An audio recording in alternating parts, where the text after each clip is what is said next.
मैं उस हादसे को जानना चाहूँगी जिसने आपकी पूरी दुनिया ही बदल दी।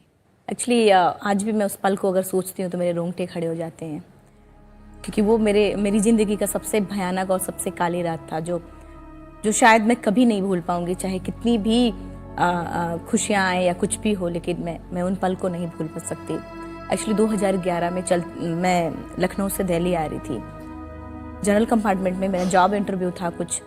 मैं रात के करीब 11:30 बजे मैं लखनऊ से चढ़ी और फिर 1-1:30 बजे के आसपास बरेली 4-5 लोग चढ़े। कहाँ से चढ़े मुझे नहीं पता, कि मेरे गले में किसी का हाथ है, तो मैंने तुरंत विरोध करना शुरू किया।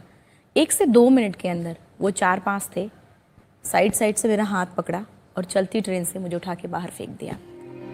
दुर्भाग्य ये था कि उसी समय दूसरे ट्रैक से ट्रेन आ गई, क्योंकि कहीं कहीं पटरी इतने करीब से चलती है। दूसरी ट्रैक से ट्रेन आई और मैं, इंजन तो निकल गया, मैं डिब्बे में टकराई, फिर नीचे गिरी। बेपनाह दर्द था, लेकिन मुझे ये मैं खुद भी अंदाजा नहीं लगा पाई थी कि मेरा पैर कट चुका है। थोड़ी देर बाद जब मैंने अपने थाई को उठा के ऐसे देखा तो मेरा पैर ऐसे कट के जीन्स में लटका हुआ था मुझे, और दूसरे पैर कॉन्शियस एकदम काम कर रहा था। और पूरी रात चिल्लाते कि कोई बचा ले, कोई बचा ले, लेकिन कोई नहीं आया। जब ट्रेन गुजरती थी तो बहुत वाइब्रेट होता था, इतने करीब थी मैं पटरी के कि लोग टॉयलेट वगैरह करते थे तो मेरे साइड में ऐसे पड़ता था। मेरा हाथ फ्रैक्चर था, मैं पोंछ भी नहीं सकती थी कि मैं ऐसे पोंछ पाऊँ। ट्रेन जब निकल जाती थी पूरा शांत सा माहौल हो जाता। चूहे होते हैं ट्रैक पे, छोटे छोटे चूहे मेरे पैर को ऐसे ऐसे मेरे ऊपर में ऐसे ऐसे घूम रहे थे और मैं कुछ नहीं कर पा रही थी, लाचार। एक हिम्मत, एक ये जरूर था कि दिमाग में था कि कोई तो बचाएगा आके। और फिर सुबह हुए और फिर गांव वालों ने मुझे उठा के डिस्ट्रिक्ट हॉस्पिटल ले जाके एडमिट कराया था।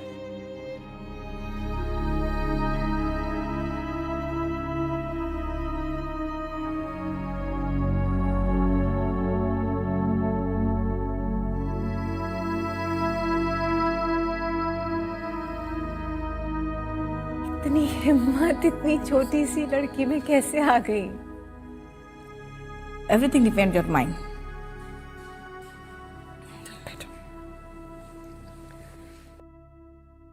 मुझे बताओ फिर, दिमाग से एकदम कॉन्शियस थी? बिल्कुल, मेरा ब्रेन एकदम काम कर रहा था। सुबह जब हुई है तो मुझे लगा शायद अब कोई आएगा, लेकिन कोई नहीं आया। पहले तो धूप आई, मेरे ऊपर बहुत सारी मक्खियाँ थीं और इतना गंदगी भी मेरे ऊपर में था। लेकिन एक दूर से एक गांव वाले ने मुझे देखा और मुझे लगा कि वो मेरे पास आएगा और मुझे मदद करेगा या फिर मुझे उठा के हॉस्पिटल या कुछ करेगा, लेकिन वो मेरे पास नहीं आया। वहीं से दूर से वो चला गया। मुझे लगा कि शायद आए, लेकिन वो नहीं आया। लेकिन बाद में करीब 10 से 15 मिनट बाद वो ढेर सारे लोगों को लेके आया और उठा के मुझे फिर डिस्ट्रिक्ट हॉस्पिटल। वो लोग, मुझे आज भी याद है कि जब एक ऐसे प्लास्टिक बोरा, पता नहीं, आई डोंट नो कि पता आप समझ सकते हैं कि नहीं। बोरा जानती हूँ, टाट का बोरा होता है, एक प्लास्टिक का उसमें रख के मेरा पैर जो कटा हुआ था मेरे पेट में ऐसे रख दिया था। नियरेस्ट रेलवे स्टेशन वहाँ चनेटी स्टेशन था, वहाँ पे लेके गए और मुझे ऐसे रेलवे स्टेशन पे रख दिया। सब लोग उतर के मुझे देख रहे थे और मैं सिर्फ पानी मांग रही थी कि कोई मुझे पानी पिला दे। उसके बाद मुझे गार्ड वाले डिब्बे में उठा के रखा गया, उठा के फिर डिस्ट्रिक्ट हॉस्पिटल बरेली ले जाया गया। बरेली जब मैं पहुंची हूँ तो उसमें स्ट्रेचर पे ले जाके मुझे फार्मासिस्ट, डॉक्टर, CMS सब लोग ऐसे बैठे हुए थे, आपस में बातें कर रहे थे कि हमारे पास एनेस्थीसिया नहीं है, ब्लड नहीं है, ऑक्सीजन नहीं है, हम इसका इलाज शुरू करें तो कैसे करें। तो मैंने सिर्फ इतना बोला, सर जब उतनी देर मैंने रेलवे ट्रैक पे गुजारे, उस दर्द को बर्दाश्त किया, तो अब मेरे अच्छे के लिए मेरा पैर काटेंगे, अब बिना एनेस्थीसिया काट दीजिए। बहुत कम सुनने को मिलता है कि एक डॉक्टर या फिर एक फार्मासिस्ट या फिर एक CMS अपना ब्लड देके किसी पेशेंट को बचाए। बहुत कम सुन, उन्होंने सिर्फ मेरी इतनी बात को सुनकर उन्होंने अपना एक यूनिट ब्लड दिया और मेरा पैर बिना एनेस्थीसिया काट दिया गया। तब तक किसी को पता नहीं था कि हाँ अरुणिमा नेशनल प्लेयर है, वॉलीबॉल प्लेयर है, किसी को नहीं पता था। लेकिन बात जब मीडिया में आई तब मुझे थोड़ा अच्छा ट्रीटमेंट मिलना शुरू हुआ। वहाँ से king George medical college Lucknow से फिर एम्स, तब एम्स में मेरा इलाज पूरा करीब 4 महीने में एम्स में थी। अरुणिमा, आपके परिवार वालों को कब पता चला ये? ट्रैक पे ही जिन्होंने मुझे फर्स्ट टाइम देखा था, जो पहले देख के फिर वापस देखकर चले गए थे। हाँ। वो जब आए हैं तो उन्होंने ही मेरे से ही पूछा कि नंबर या कुछ आप बता दो। वो जीजा जी का नंबर था और उन्होंने वो मिस कॉल दिया। उन्होंने जब बैक कॉल किया है तब वो बोला है कि आपके घर की कोई एक लड़की, उसका दोनों पैर कट गया है और ऐसे करके उनको बताया? हाँ बताया, तब वो लोग फिर बाद में पहुंचे। तो तब तक जो डॉक्टर साहब हैं उन्होंने आपका पैर काट दिया था? तो पैर काट के मुझे वार्ड नंबर 1 पे रखा गया था। तब भी मैं होश में थी। मुझे एक मेरा जो कटा हुआ पैर था एक पॉली बैग में मेरे बेड के नीचे में ऐसे रखा हुआ था और डिस्ट्रिक्ट हॉस्पिटल में एक छोटा ऐसे पप्पी, कुत्ते का छोटा बच्चा था और वो ऐसे आया और जो मेरा कटा हुआ पैर था, पॉली बैग था, वो पॉली बैग पकड़ के ऐसे खींच के भाग रहा था। मैंने और ऐसे झुक के मैंने अपने पैर को कि मेरा पैर है, मतलब कैसे लेके जाए, तो कैसे लेके जाएगा। तो फिर वो बाद में कुछ लोगों ने देखा, फिर उसको हटा दिया था। अरुणिमा एक नेशनल प्लेयर, वॉलीबॉल की नेशनल प्लेयर रह चुकी है, उसका पैर अचानक इस दुर्घटना में कट जाता है। उस बात को लेकर आपके अंदर क्या क्या सोच पैदा हो रही थी? बार बार दिमाग में ये बात आ रहा था कि शायद अब व्हील चेयर बैसाखी मुझे आंखों के सामने दिख रहा था। डिप्रेशन में इतना ज़्यादा परेशान थे कि अपने आप डिप्रेशन में हमेशा किसी से बात करने का मन नहीं कर रहा था, किसी से कुछ भी नहीं, कोई पूछता भी था तो कुछ भी नहीं बोलते थे, बस ये कि अब कैसे क्या होगा। लेकिन जब मेरी माँ ने, मेरे ब्रदर इन लॉ ने, दीदी ने, सबने कहा कि तुम देखना, तुम जैसे पहले थी उसी तरीके से तुम पहले अभी भी चल पाओगी, कल जिस हौसले से अभी तक लड़ी हो उसी हौसले से तुम लड़ना। तो ये जो शक्ति जो आपको मिली और ये जो शक्ति आपके जिया जी ने, आपकी दीदी ने, आपकी माता जी ने दी, उनके लिए जोरदार तालियां दोस्तों।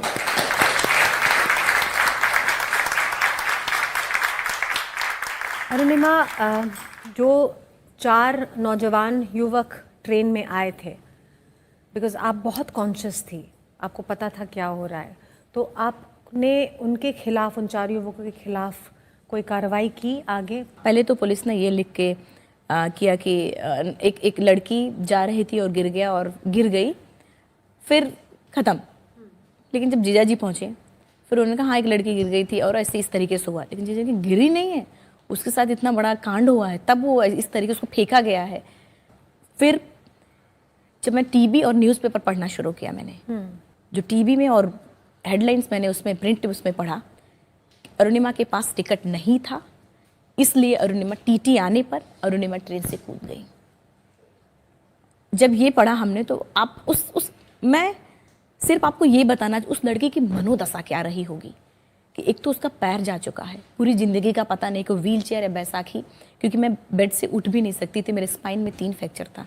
मैं एक मध्यम वर्गीय फैमिली से हूँ और हम अपनी बातें चिल्ला चिल्ला कर कह रहे थे, कोई सुन ही नहीं रहा था कि, और मेरे ही ऊपर पूरा ब्लेम थोप दिया गया कि ये टिकट ही नहीं था।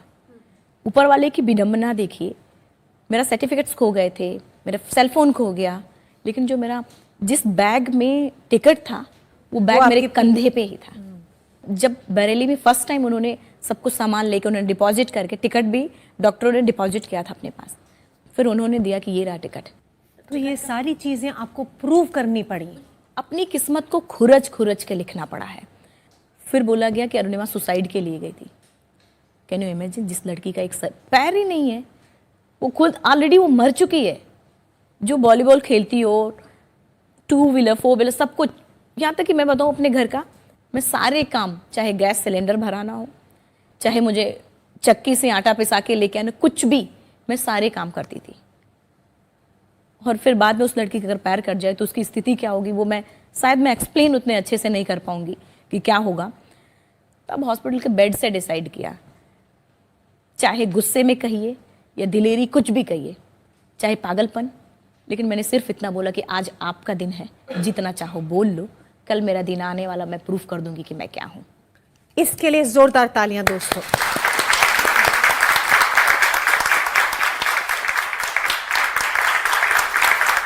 अरुणिमा, शक्ति का प्रतीक है हमारी ये स्त्री शक्ति का मंच, और आप जैसी औरतों के लिए, आप जैसी हिम्मत वाली लड़कियों के लिए ही ये मंच बनाया गया है।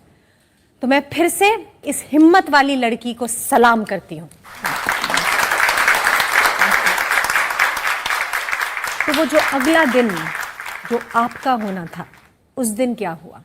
अगर आप अपने गोल के प्रति अगर आप ईमानदार होते, ऊपर वाला भी आपका साथ देना शुरू कर देता है। मैं न्यूज़पेपर आया, उसमें एवरेस्ट के बारे में, उसके रूट के बारे में दिया हुआ था। भाई साहब बैठे थे, भाई साहब माई जीजा जी बैठे हुए थे, दीदी भी बैठी थी, माँ भी बैठी थी, मैं बेड के जस्ट किनारे। मैंने सिर्फ इतना बोला, क्या मैं एवरेस्ट क्लाइम नहीं कर सकती? जीजा जी ने बोला कि हाँ हाँ बिल्कुल कर सकती है। और तब हम दोनों जन ने मिलके वो प्लान शुरू किया। करीब 4 महीने के बाद जब मैंने तो प्लान कर लिया कि मुझे एवरेस्ट जाना है, माउंटेनिंग करना है, लेकिन लोग क्या कहेंगे? मेरा पैर नहीं था। एक लड़की का जिसका पैर ना हो और वो लड़की अगर माउंटेनिंग करने की बात करे तो लोग तो कुछ कहेंगे। हर किसी ने मुझे पागल और सन की, यहाँ तक कि फ्रंट से मुझे बोला था, क्या है लंगड़ी हो गई, तेरा दिमाग भी खराब हो चुका है। क्योंकि उनकी गलती भी नहीं थी। उनके साथ ये था कि होता क्या कि हम जब तक एक एग्जाम्पल उठा के नहीं दे देते, लोग मानने को तैयार ही नहीं होते। रामायण में वो लिखा हुआ कि एक मूकम करोति पंगुलंघते, मुझे वो पूरा श्लोक तो नहीं याद है, लेकिन बाद में मुझे वो चीज़ समझ में आई कि शायद वो इसीलिए लिखा गया था कि ऊपर वाला, वो शायद ये प्लानिंग थी ऊपर वाले की। मैं नॉर्मल थी एकदम। 2013 में मेरा एक्सीडेंट हुआ, 2011 में मेरा एक्सीडेंट हुआ और 21 मई 2013 में टॉप ऑफ द वर्ल्ड पे थी। जब लोग सोचना छोड़ देते हैं, वो ऊपर वाले ने मुझसे करवाया। अरुणिमा, मुझे बताओ, इतनी मुश्किलों के बाद, इतनी कठिनाइयों को पार कर कर जब आप ऊंचाई पर चढ़ी, माउंट एवरेस्ट के समिट पर, पीक पर, टॉप पर खड़ी हुई, उस वक्त का एहसास हमारे साथ शेयर कीजिए।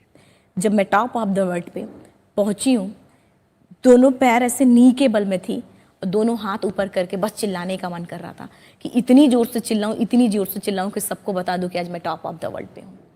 उन लोगों को बता दूं जो लोग ये सोचते, महिला, विकलांग, मिडिल क्लास फैमिली, जो लोग ये सोचते ज़िंदगी में एक बार कोई काम किया और फ्लॉप हुए, दोबारा ट्राई नहीं करते।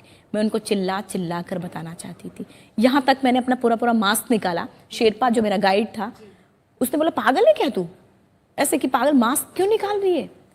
मैंने कहा नहीं, आप नहीं समझो, मुझे चिल्ला लेने दो। मैं ना तो बॉडी में एनर्जी बचती है और ना आपके पास इतना ऑक्सीजन होता कि आप चिल्ला पाए, लेकिन फिर भी मैंने अपना मास्क निकाला है और चिल्लाना शुरू किया। जब हम सी लेवल पे होते हैं तो शायद हमें वो अपने नेशनल फ्लैग के प्रति वो फीलिंग्स नहीं आती है, लेकिन जब हम कहीं कंपटीशन में होते हैं या फिर ऐसे टॉप पर, ऐसे पीक पर होते, अपने आप वो फीलिंग। कुछ लोग चाइना साइड से चढ़े थे और वो अपना फ्लैग लगा रहे थे, अपनी फोटोज ले रहे थे। वो मेरे मन में आ रहा था कि मैं अपने फ्लैग को सबसे ऊपर कर दूं। शेरपा जब मैंने उसको बोला कि फोटो निकालो, तो पहले तो वो भड़क गया कि क्या है, पागल हो गई है क्या, 8848 की हाइट पे तुझे फोटोज निकालने की सूझ रही है। और मेरा ऑक्सीजन भी खत्म होने वाला था। वो बोला, तुम्हें पता नहीं तुम्हारा ऑक्सीजन खत्म हो रहा है, वापस चलो। मैंने कहा नहीं प्लीज़ फ़ोटो निकालो। किसी तरीके से उसने फ़ोटो निकाला। बात तो तब बिगड़ गई थी जब मैंने उसको वीडियो बनाने को बोला था। मुझे कई बार क्वेश्चंस भी आए थे सामने से कि वाकई में अरुणिमा, जब आपको पता था कि 8848 की हाइट पे आपका ऑक्सीजन खत्म हो रहा है, तो आपको वीडियो बनाने की क्या सूझी? ये तो सीधा सीधा सुसाइड है। लेकिन वो वीडियो मैंने बनाया क्यों? मैं एवरेस्ट टॉप पर जब थी, मुझे बहुत अच्छी तरीके से पता था कि जितना ऑक्सीजन मेरे पास है, उतने ऑक्सीजन में वापस मैं कैंप 4 नहीं पहुंच सकती हूँ। मेरा मरना तय था। वहाँ प्रैक्टिकल होता है, सब कुछ प्रैक्टिकल। इतनी ऑक्सीजन में आप नहीं जिंदा पहुंच सकते हो जितना आपके पास बचा था। इसलिए मैंने उस शेरपा को, उसने कैमरा पटक दिया था, मैंने फिर से कैमरा उठाया और फिर पकड़ाया कि ये वीडियो बनाओ, अगर मैं जिंदा नहीं जाती, ये वीडियो मेरे इंडिया पहुंचा देना। मैं एक मैसेज दे रही हूँ इसमें और पूरे यूथ तक चला जाएगा कि 11 अप्रैल को मेरा एक्सीडेंट हुआ और आज 21 मई 2013 पे मैं टॉप ऑफ द वर्ल्ड हूँ, सिर्फ 2 साल के अंदर। कैसे? क्योंकि मैंने अपने पैरों से कभी चला ही नहीं, मैंने तो अपने दिल से और दिमाग से काम किया था। आज मेरी लाइफ का सबसे बड़ा सपना पूरा हुआ और मैं टॉप ऑफ द वर्ल्ड पे हूँ और बहुत खुश हूँ और सबको ये मोटिवेशन देना चाहती हूँ कि हर आदमी अगर अपने लक्ष्य को बनाए तो वो कभी नहीं हार माने और वो अपने टॉप को, अपने लक्ष्य को जरूर पाएगा। इसलिए जैसे मैं, ऐसी हालात में होने के बाद भी मैं आज यहाँ हूँ। Oh my God, look who's here.